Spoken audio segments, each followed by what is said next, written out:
తెలంగాణలో సీఎం మార్పుపై జరుగుతున్న ప్రచారమంతా ఒట్టిదేనా? ముఖ్యమంత్రిగా రేవంత్ రెడ్డి 5 ఏళ్ల టర్మ్ను పూర్తి చేసుకోవడం ఖాయమైపోయిందా?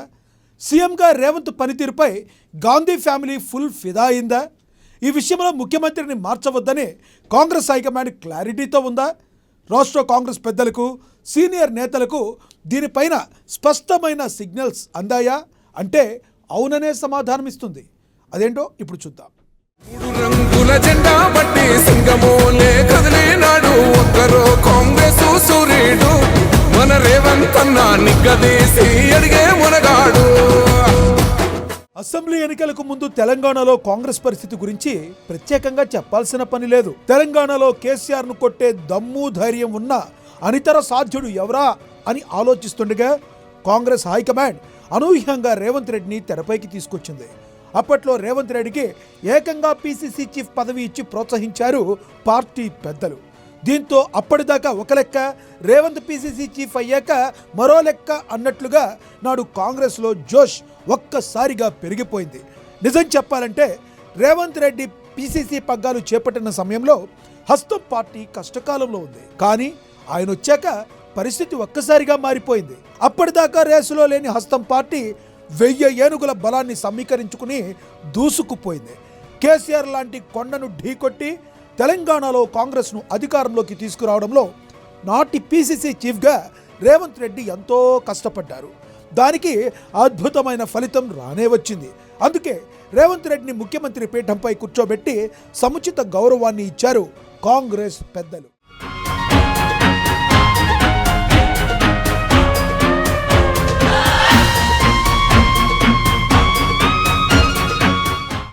రేవంత్ రెడ్డి కష్టం వల్లే ముఖ్యమంత్రి పీఠం ఆయన వెతుక్కుంటూ వచ్చింది. కింది స్థాయి నుంచి సీఎం స్థాయి చేరుకున్న ఆయన అన్ని విషయాలను బేరీజు వేసుకుంటూ రాష్ట్రాన్ని ముందుకు తీసుకెళ్తున్నారు. కేసీఆర్ చేసిన తప్పులను తాను చేయకుండా జాగ్రత్తగా తెలంగాణ ప్రగతికి బాటలు వేస్తున్నారు. రేవంత్ పాలనలో తెలంగాణ అభివృద్ధికి కేర్ ఆఫ్గా దూసుకుపోతుంది. ముఖ్యంగా హామీల అమలులో రాజీ లేకుండా, అదే సమయంలో తెలంగాణ అప్పుల ఊబిలో కూరుకుపోకుండా సీఎం రేవంత్ అన్ని రకాలుగా జాగ్రత్తలు పడుతున్నారు. నోటికొచ్చిన హామీలు ఇవ్వకుండా చెప్పింది చేస్తూ, చేసేదే చెబుతూ ప్రజలను ఆకట్టుకునే ప్రయత్నం చేస్తున్నారు. తద్వారా అటు పార్టీ పైన, ఇటు ప్రభుత్వం పైన ఆయన పట్టును నిలుపుకుంటున్నారు.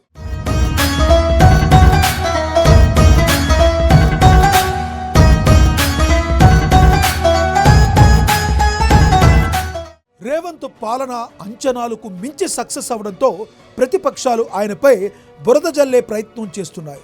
సీఎం మార్పు జరగబోతుందంటూ కొందరు పనిగొట్టుకుని విష ప్రచారం చేస్తున్నారు. హైకమాండ్ ఈ విషయంలో ఆలోచిస్తుందంటూ లేనిపోని కట్టుకథలు అల్లుతున్నారు. కానీ ఢిల్లీలో పరిస్థితి మాత్రం దానికి పూర్తి భిన్నంగా ఉంది. ముఖ్యమంత్రిగా రేవంత్ రెడ్డి రాష్ట్రాన్ని ముందుకు తీసుకెళ్తున్న తీరుపై కాంగ్రెస్ పెద్దలు సంతృప్తికరంగా ఉన్నారు. గాంధీ ఫ్యామిలీ అయితే రేవంత్ కు ఫుల్ ఫిదా అయిందట. అంతేకాదు, ఇక ముందు ఆయనకు మరింత ఫ్రీ హ్యాండ్ ఇవ్వాలని కూడా కాంగ్రెస్ హైకమాండ్ నిర్ణయించినట్లుగా తెలుస్తుంది. తెలంగాణ ప్రగతి కోసం ఎలాంటి నిర్ణయాలనైనా తీసుకునే స్వేచ్ఛను రేవంత్ కు ఇవ్వాలని అనుకుంటున్నారట. ఆ దిశగా రేవంత్ కు హైకమాండ్ పెద్దలు సంకేతాలిచ్చారట. సీఎం మార్పు ప్రచారాన్ని పట్టించుకోకుండా పాలనపైనే దృష్టి పెట్టి మరింత మంచి పేరు తెచ్చుకోవాలని సూచించినట్లుగా సమాచారం.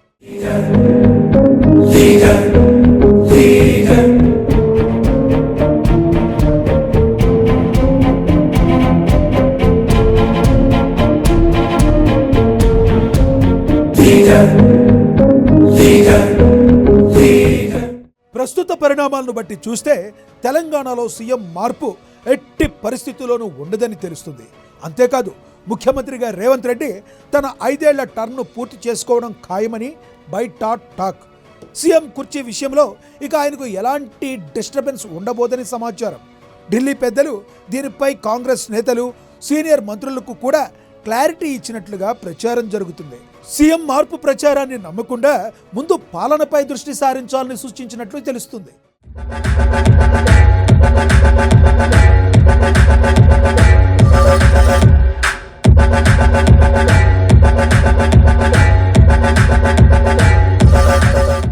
తాజాగా ఢిల్లీ పర్యటనలో సీఎం రేవంత్ రెడ్డి కూడా ముఖ్యమంత్రి మార్పు ఉండబోదని మరోసారి క్లారిటీ ఇచ్చారు. తెలంగాణలో సీఎం మార్పుకు సంబంధించి వస్తున్న వార్తలను ఆయన తీవ్రంగా ఖండించారు. గాంధీ కుటుంబంతో తనకున్న అనుబంధం వేరే లెవెల్ అంటూ స్పష్టం చేశారు. కాంగ్రెస్ హైకమాండ్లో ఏదైనా సాధించుకునే సత్తా తనకుందన్నారు. తాను ఎవరి ట్రాప్లో పడబోనని తేల్చి చెప్పారు. రాష్ట్రంలో జరుగుతున్న రాజకీయ ప్రచారంలో ఎలాంటి వాస్తవం లేదని ఆయన కుండబద్దలు కొట్టారు. ప్రభుత్వం పార్టీపై తనకు పూర్తి పట్టు ఉందని చెప్పారు సీఎం రేవంత్ రెడ్డి. 3 రంగుల జెండా బట్టి సింగమోలే కదిలినాడు ఒక్కరో కాంగ్రెస్ సూర్యుడు మన రేవంత్ అన్న నిగ్గదీసి అడిగే మునగాడు. నిజానికి ప్రతిపక్ష నేతలు కొందరు కొంతకాలంగా పనిగొట్టుకుని మరీ సీఎం రేవంత్ పై బురద జల్లుతున్నారు. గాంధీ ఫ్యామిలీకి రేవంత్ రెడ్డి మధ్య చాలా గ్యాప్ పెరిగిందంటూ నోటికొచ్చినట్లు మాట్లాడుతున్నారు. గాంధీ ఫ్యామిలీతో దూరం పెరగడం వల్లే ఆయనకు అధిష్టానం కనీసం అపాయింట్మెంట్ కూడా ఇవ్వడం లేదని లీకులు వచ్చాయి. కానీ అదంతా దుష్ప్రచారమేనని సీఎం రేవంత్ రెడ్డి మాటలతో మరోసారి తేలిపోయింది. ఎందుకంటే అపాయింట్మెంట్ అంశంలో చాలా ఘాటుగా స్పందించారు ముఖ్యమంత్రి రేవంత్. అధిష్టానాన్ని కలిసినట్టుగా తాను ఫోటోలు దిగి చూపించాల్సిన అవసరం లేదని ఆయన గట్టి కౌంటరే ఇచ్చారు. తానెవరో తెలియకుండానే పార్టీ పీసీసీ చీఫ్ సీఎంను చేశారా అంటూ ఆయన సూటిగా ప్రశ్నించారు. నిజమే, మరి రేవంత్ ఎవరో తెలియకుండానే పార్టీ పెద్దలు ఆయన్ను ఎన్నికలకు ముందు పీసీసీ చీఫ్ చేశారా అన్నది గుర్తు తెచ్చుకోవాలి. ఎందుకంటే రేవంత్ రెడ్డి సమర్థత ఏంటో పార్టీ పెద్దలు ఎప్పుడో గుర్తించారు. అందుకే నాడు ఎంతో మంది పీసీసీ చీఫ్ పోస్టు కోసం పోటీ పడ్డా హైకమాండ్ పెద్దలు పిలిచి మరీ రేవంత్ రెడ్డికి అవకాశం కల్పించారు. ఎన్నికల్లో పార్టీ కోసం కష్టపడినందుకు సీఎం పదవిలో కూర్చోపెట్టి ఆయనకు సముచిత గౌరవం ఇచ్చారు. వాస్తవాలు ఇలా ఉంటే ప్రతిపక్షాలు మాత్రం రేవంత్పై లేనిపోని కథనాలు ప్రచారం చేస్తూ రాక్షసానందాన్ని పొందుతున్నారు. ఇప్పటికైనా ప్రతిపక్ష నేతలు గల్లీ రాజకీయాలను పక్కన పెట్టి ఢిల్లీలో ఏం జరుగుతుందో తెలుసుకోవాలి. రేవంత్ రెడ్డికి హస్తినలో ఎంత పలుకుబడి ఉందో, ఏ స్థాయిలో పార్టీ పెద్దలతో ఆయనకు సాన్నిహిత్యం ఉందో గుర్తెరిగి మాట్లాడాలని రాష్ట్ర కాంగ్రెస్ నేతలు చురకలంటిస్తున్నారు.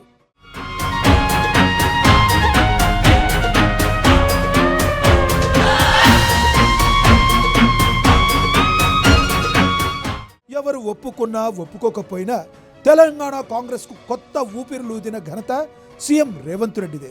అలాంటి రేవంత్ రెడ్డి ముఖ్యమంత్రి అయిన తరువాత తెలంగాణలో కాంగ్రెస్ బలగం మరింత పెరిగింది. కానీ ఆయన పగ్గాలు చేపట్టిన తర్వాత హస్తం పార్టీ రేంజ్ ఏదో తగ్గినట్లుగా విష ప్రచారం చేస్తున్నారు. అందులో ఇసుమంతైనా వాస్తవం లేదు. ఎందుకంటే విష ప్రచారాలకు కట్టు కథలకు బెదిరిపోయి వెనకడిగి వేసే రకం కాదు ముఖ్యమంత్రి రేవంత్ రెడ్డి. ఆయన తగ్గేదేలే అనే రకం. ఇది ప్రతిపక్ష నేతలు గ్రహించాలని రాజకీయ విశ్లేషకులు సూచిస్తున్నారు. 3 రంగుల జెండా బట్టి సింగమోలే కదిలినాడు ఒక్కరో కాంగ్రెస్ సూర్యుడు మన రేవంత్ అన్న నిగ్గదీసి అడిగే